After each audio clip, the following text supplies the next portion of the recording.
Bonsoir, bienvenue, c'est le Monde de demain, l'émission économique de Moselle TV depuis Grand Est numérique, le rendez-vous du numérique du Grand Est, tout est dans le nom.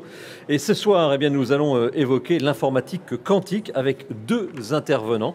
Pascale Senelard, bonsoir. Bonsoir. Vous êtes chercheuse au CNRS et avec votre équipe, eh bien, vous étudiez les phénomènes d'optique quantique dans les matériaux semi-conducteurs en vous appuyant sur les nanotechnologies.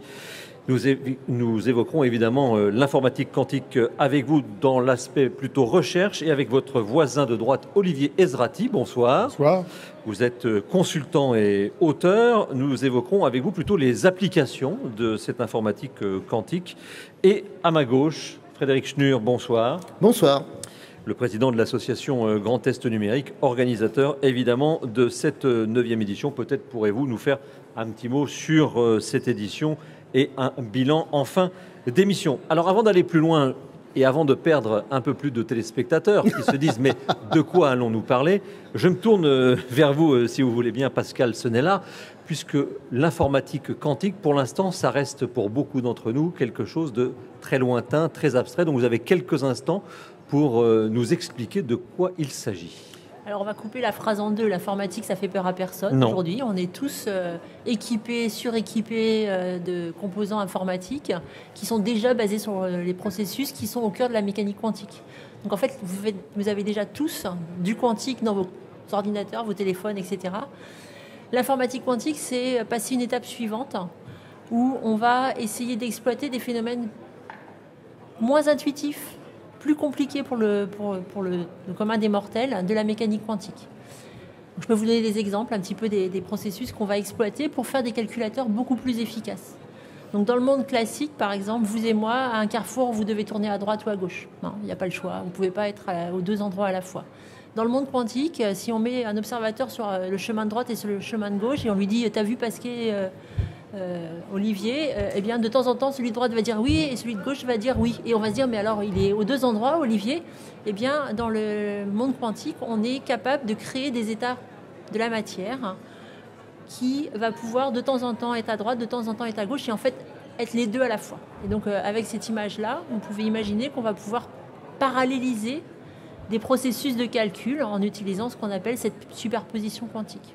Avant d'aller un tout petit peu plus loin sur le quantique, puisqu'on parle aujourd'hui ici à Gênes d'informatique quantique, mais on parle de physique quantique, de mécanique quantique, peut-être revenir aussi sur cette définition du quantique tout court. On est dans le... Oui, alors vous avez raison, j'aurais dû peut-être commencer par là. En fait, la physique quantique, c'est la physique qui décrit les lois de la matière quand on arrive aux composants individuels. Un atome unique, un grain de lumière unique qu'on appelle le photon. Des objets de taille très petite. Donc on ne peut pas aller en dessous, pour l'instant. Il y a du quantique en dessous encore du niveau de l'atome, hein, mais ce qui nous intéresse aujourd'hui, c'est quand même plutôt ces échelles-là. Et puis même, on est capable maintenant, et si on parle de technologie, c'est qu'on est capable en fait d'amener ces concepts qui concernent des particules individuelles vers plutôt des nanocomposants. Donc des composants qui ressemblent furieusement à ce qu'on a déjà dans nos ordinateurs, mais qu'on va faire fonctionner dans un autre régime de la physique. Le quantique, donc, vous travaillez dessus depuis une vingtaine d'années ? Oui. C'est ça ? Oui. C'est un concept ou c'est allé plus loin maintenant ? Parce que vous nous parlez quand même... Ah, pardon, d'accord, je vois. C'est resté longtemps un domaine de la physique fondamentale, de la recherche fondamentale. Et moi, quand j'ai commencé ma carrière en 2002 sur ce sujet... on était vraiment dans l'idée qu'on explorait les principes fondamentaux de la physique, etc. On faisait des expériences de principes. Et puis petit à petit, en fait, je dirais, sur les 10 dernières années, on a vu dans les laboratoires, non seulement qu'on était capable de faire des expériences de manière contrôlée et reproductible, puis on s'est rendu compte que ça pouvait servir à des choses. Et donc petit à petit, des idées sont venues se greffer je peux utiliser cette superposition, par exemple, pour faire des calculs de manière plus efficace, ou d'autres concepts comme l'intrication qui sont dans le grand public souvent connus dans des histoires de téléportation, etc., pour faire des communications sécurisées, des choses comme ça. Donc en fait, on vit quelque chose de très particulier quand on est chercheur comme moi du domaine. On est en train de vivre vraiment une transition qui est assez fascinante et impressionnante, une accélération des développements, des applications et un écosystème qui grandit de manière très rapide au niveau international. Frédéric Schnur. Oui, aujourd'hui, finalement, alors ça fait 20 ans que ça s'étudie, mais aujourd'hui, il y a eu énormément de progrès. Aujourd'hui, on peut dire que les jeunes qui voudraient s'intéresser dans leur formation et aller vers ce type de carrière vont écrire le présent. En fait, c'est plus vraiment le futur. On a déjà un petit doigt de pied ou plusieurs dedans. Je veux dire, quelque part, aujourd'hui, ce qui est fou, c'est que ce qu'on entend ou ce qu'on peut en déduire de ce que vous dites, c'est que c'est ce qu'écrivaient certains auteurs de science-fiction. Je pense qu'Olivier Ezrati pourra nous en parler parce que il va pouvoir tirer justement sur quand est-ce que ça a été imaginé et maintenant ça se fait. Et donc aujourd'hui, un jeune qui cherche une formation scientifique, qui s'oriente dans cette formation scientifique, il va travailler sur des processus concrets de demain.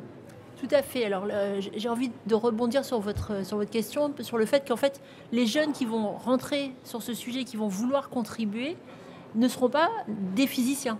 Il y aura besoin d'informaticiens, d'ingénieurs, d'ingénieurs commerciaux qui vont réfléchir à comment on construit des business models sur ces sujets-là, dont les applications sont lointaines, un peu comme quand on se lance dans le développement d'un médicament. Dans le quantique, on commence aujourd'hui à construire une machine qui sera vraiment très performante peut-être dans 20 ans. Il y a tout un panel de formation qui est en train de s'adapter, de s'étoffer au niveau national pour que des jeunes rejoignent cet effort. Et effectivement, les jeunes qui rejoignent cet effort, alors moi je le vois un petit peu dans notre start-up qu'on a créée il y a quelques années, je pense qu'il y a un sentiment de participer à une aventure, un petit peu comme au début, dans les années 60, quand les jeunes se lançaient dans l'informatique classique. Pascal Senella et Olivier Ezrati sont les invités du Monde de demain pour parler de l'informatique quantique. Avant de vous passer la parole, Olivier, encore un mot avec vous, Pascal, si vous le voulez. Vous avez suscité ma curiosité en me disant que dans cette chose-là, un smartphone que tout le monde a, et quelle que soit sa marque et son origine, il y avait déjà du quantique, sans rentrer dans les détails, mais où est le quantique dans notre smartphone ?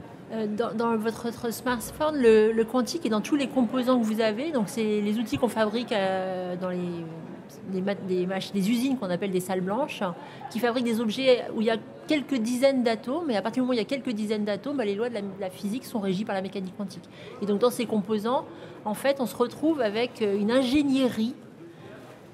On fait une ingénierie très précise, très pointue, des niveaux d'énergie accessible et qui gouverne le transport des électrons dans la microélectronique. Alors j'étais un petit peu technique, mais c'est déjà parfaitement dans votre Il y a des téléphone. exemples, hein. Le transistor, oui, c'est ça, c'est quantique.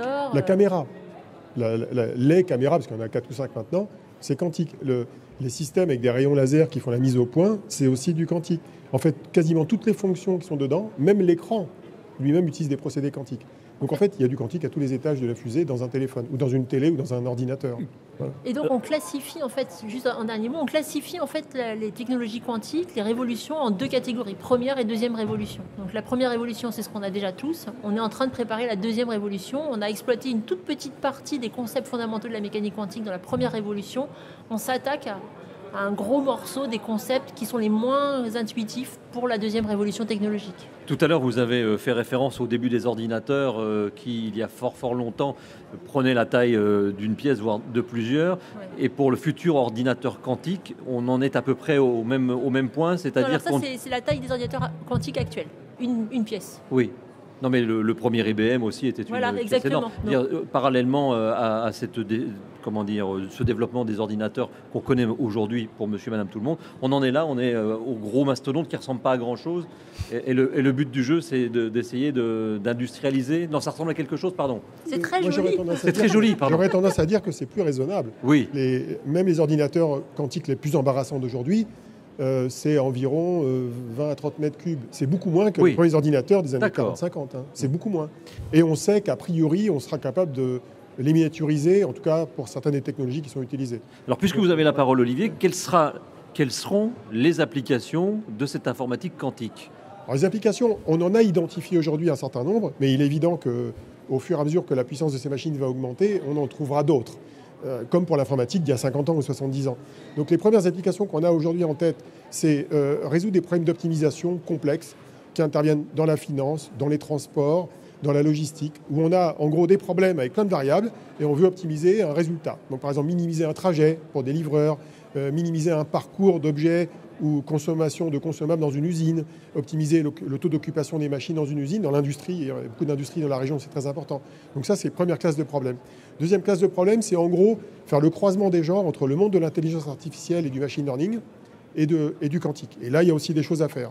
Et puis le troisième domaine qui, en général, est considéré comme le plus passionnant et le plus disruptif, c'est la capacité à simuler le fonctionnement de systèmes physiques grâce à l'ordinateur quantique, que ce soit pour simuler des matériaux, pour inventer de nouveaux matériaux, des matériaux supraconducteurs, des matériaux qui ont des capacités techniques meilleures que celles qu'on a aujourd'hui, et puis en particulier de simuler le fonctionnement de ce qu'on appelle la chimie organique, c'est-à-dire des molécules qui interviennent dans le domaine de l'énergie, dans la transformation d'énergie, dans la production d'ammoniac, dans la production d'engrais, et enfin, je dirais la cerise sur le gâteau, c'est le monde de la santé, avec les biotech, capacité. Alors, tout ce que je vous raconte est à prendre avec des pincettes, au sens où, selon les scénarios que je mets en avant là, il y en a certains qui sont réalistes à 5 ans, d'autres pour lesquels il faudrait peut-être être patient à une échelle de 15 à 20 ans. Donc, il ne faut pas que je vende trop vite tout ça. Mais ça va s'étaler sur quelques décennies avec des progrès significatifs qui vont aider en particulier les chercheurs de ces domaines-là. Sur le premier point, sur les problèmes de logistique, pardon d'être le candide de cette table ronde, mais un ordinateur aujourd'hui super puissant n'est pas capable d'optimiser des transports pour un logisticien. Il le fait, mais de manière empirique.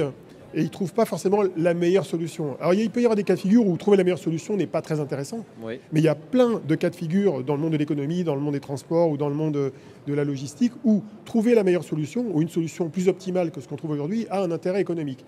Donc c'est pour ça que certaines entreprises évaluent l'intérêt de l'ordinateur quantique et des logiciels associés pour résoudre ce genre de problème. Et les ordinateurs quantiques d'aujourd'hui, donc qui représentent quelques dizaines de mètres cubes, avez-vous dit, sur quoi travaillent-ils en ce moment? Sur quoi tournent-ils? Aujourd'hui, ils servent plutôt à apprendre à les utiliser. Leur puissance n'a pas encore dépassé la puissance des machines classiques, les ordinateurs qu'on a dans le cloud. Ils servent à apprendre à programmer avec. Il y a quelques ordinateurs quantiques cependant qui, notamment dans le domaine de la simulation physique, pourront peut-être donner des résultats à peine dans 1 an, 2 ans. Donc il y a des architectures très différentes. L'impression que vous me donnez, c'est qu'on est face à un monde dont on ignore quasiment la taille. Oui, même un univers. C'est un monde qui a une caractéristique qu'on n'a pas dans l'informatique d'aujourd'hui, c'est que c'est un monde où il y a beaucoup de diversité. C'est-à-dire qu'il y a beaucoup de technologies différentes qui ou cohabitent ou se concurrencent les unes des autres. Il est très difficile de prévoir à l'avance laquelle va réussir en premier. Et ça crée une émulation, je dirais, dans le monde de la recherche, dans le monde des entreprises. Il y a un nombre de startups absolument dingue, alors que les ordinateurs quantiques ne marchent pas encore à grande échelle. Donc on est dans une période de fertilisation très grande de cette technologie. On ne sait pas dire qui va gagner, mais au moins la science, elle avance. Frédéric. Alors, permettez-moi de faire juste un coup de promo. À Gênes, on parle de ce qui va se passer demain.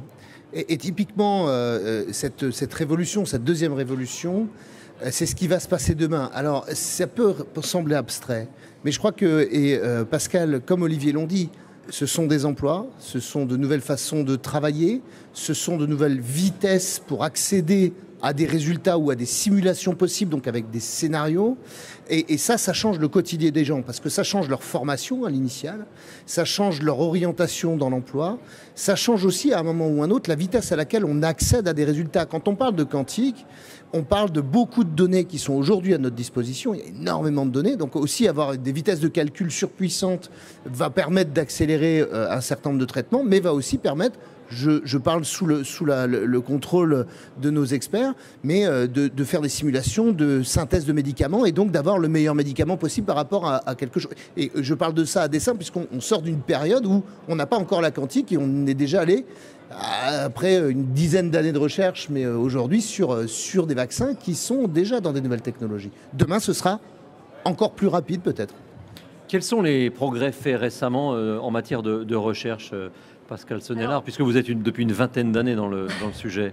Ça paraît beaucoup comme ça. En fait, j'ai envie de nuancer un tout petit peu quelque chose qu'Olivier a dit sur le fait qu'on n'a pas encore de processeurs, de calculateurs quantiques qui surpassent les calculateurs classiques actuels. En fait, on a quand même eu 2 jalons extrêmement importants démontrés fin 2019 et fin 2020 de machines de calcul quantique développées par Google et puis développées par une équipe de recherche chinoise qui surpasse largement un supercalculateur actuel effectivement dans une case très précise de calcul. Donc en fait, il y a pour une communauté scientifique qui met beaucoup d'énergie dans le développement d'ordinateurs quantiques, et c'est vraiment difficile, ce sont vraiment des phénomènes marquants, des faits marquants. On a déjà réussi à fabriquer des machines qui servent à faire des calculs qui n'intéressent peut-être pas encore grand monde, mais qui sont infaisables sur les meilleurs calculateurs qui existent aujourd'hui. Donc ça, c'est quand même un phénomène très marquant. Je pense que l'autre chose qu'on peut peut-être noter, c'est il y a énormément de... En fait, vous voyez que c'est basé sur l'exploitation des propriétés quantiques de la matière. Donc on peut imaginer, comme disait Olivier, plein de systèmes. La lumière, les atomes, les électrons, le diamant, enfin plein de systèmes où cette technologie va être déclinée. Et on voit, en fait, quand je suis chercheuse, quand on est chercheur comme moi, on voit des progrès magnifiques, mais vraiment spectaculaires. Dans chacune de ces filières, en fait, les communautés se répondent, une idée dans une communauté avance dans l'autre, ce qui me fait dire, sans qu'on puisse vous garantir quoi que ce soit sur à quelle échéance ça va arriver, quoi que ce soit, qu'on est dans une ébullition. C'est la bonne phase. C'est la bonne phase. Voilà, une très grande ébullition avec des progrès croisés qui est très impressionnant. Je rajoutais un point, les technologies quantiques ne concernent pas que l'ordinateur. Il y a 2 à 3 autres domaines qui sont très importants, qui font partie de la deuxième révolution quantique dont Pascal parlait, qui sont les télécommunications quantiques, qui permettent de sécuriser les communications entre différents acteurs. Il y a la cryptographie qui en fait partie. On va être capable un jour de relier des ordinateurs quantiques entre eux de manière efficace pour augmenter leur puissance de calcul, par exemple. Et puis il y a un autre domaine qui est très important pour l'industrie, qui est ce qu'on appelle les capteurs quantiques. Les capteurs quantiques utilisent les technologies de la seconde révolution quantique et sont capables d'améliorer la précision de plusieurs ordres de grandeur, de la mesure de toutes les grandeurs physiques, le temps, le magnétisme, la gravité. Et ça a plein d'applications industrielles dans les usines, dans le BTP, dans les appareils de mesure, dans l'énergie. Il y a un potentiel énorme au-delà même du calcul quantique. Et d'ailleurs, celui-là, il est valable à plus court terme dans son application pratique. Alors j'ai une question, parce que finalement, les téléspectateurs se disent « Ok, ça a l'air déjà bien technique, ça a l'air quand même assez violent comme technologie. On se dit, voilà, dans quel monde on entre ?» Et puis peut-être, à un moment ou à un autre, on se dit « Est-ce que je vais avoir de l'emploi autour de ça, ou est-ce que, comme toutes les technologies, radio kills the radio stars, comme on dit, est-ce que finalement cette technologie, elle a pour but d'automatiser, de miniaturiser à un point que l'emploi, il n'y en aura plus? Dans l'ordre, Pascal. Moi d'abord, d'accord. Ma réponse est non. Alors là, pour le coup... Il n'y aura plus d'emploi? Non, on ne va pas détruire d'emploi en développant des technologies quantiques. Enfin, ce n'est pas mon impression. On ne va pas plus automatiser qu'on le fait déjà. Enfin, je ne crois pas. Au contraire, en fait, dans une phase en tout cas intermédiaire pour peut-être 1 ou 2 décennies, on va avoir un effet d'entraînement très fort parce qu'on veut se lancer vers ces technologies, parce que tout le monde s'y lance au niveau international. C'est quelque chose qu'on n'a pas encore discuté, mais c'est un mouvement international très violent en Chine, aux États-Unis, etc. Comme tout le monde s'y lance, on va entraîner derrière ces développements très pointus toute une industrie d'autres technologies, des lasers, des composants électroniques, des frigos, etc., qui vont en fait devoir s'adapter, devoir innover aussi et créer des nouveaux emplois pour contribuer à cette évolution. Olivier, sur le même sujet, la même question. Je suis parfaitement d'accord. Et c'est lié au fait que les technologies quantiques, notamment l'ordinateur quantique, ne remplacent pas les ordinateurs quantiques d'aujourd'hui pour les tâches qu'ils font aujourd'hui, genre notre mail ou nos réseaux sociaux. Ils rajoutent des fonctionnalités, notamment celles qui vont permettre aux chercheurs d'inventer de nouveaux produits dans la santé, dans l'énergie, dans plein de domaines. Donc c'est vraiment un outil de plus. Ce n'est pas un outil de remplacement. Ce n'est pas la voiture qui remplace le cheval, qui détruit le travail de ceux qui s'occupaient des chevaux. C'est vraiment un ajout avec une grosse contribution technologique et scientifique. Alors, ça a des exigences. Comme on l'a vu, ça va nécessiter de créer des emplois qui sont assez qualifiés au début. Et petit à petit, une fois que les technologies vont se répandre, comme dans les télécommunications quantiques par exemple, on aura besoin de techniciens pour les déployer, comme pour la fibre aujourd'hui. Donc petit à petit, il y aura une démocratisation des emplois. Pareil pour le logiciel probablement. Donc il faut vraiment voir ça comme une opportunité. Et d'ailleurs, l'une des raisons pour lesquelles tous les pays modernes investissent beaucoup là-dedans, c'est qu'ils voient qu'il y a une opportunité économique.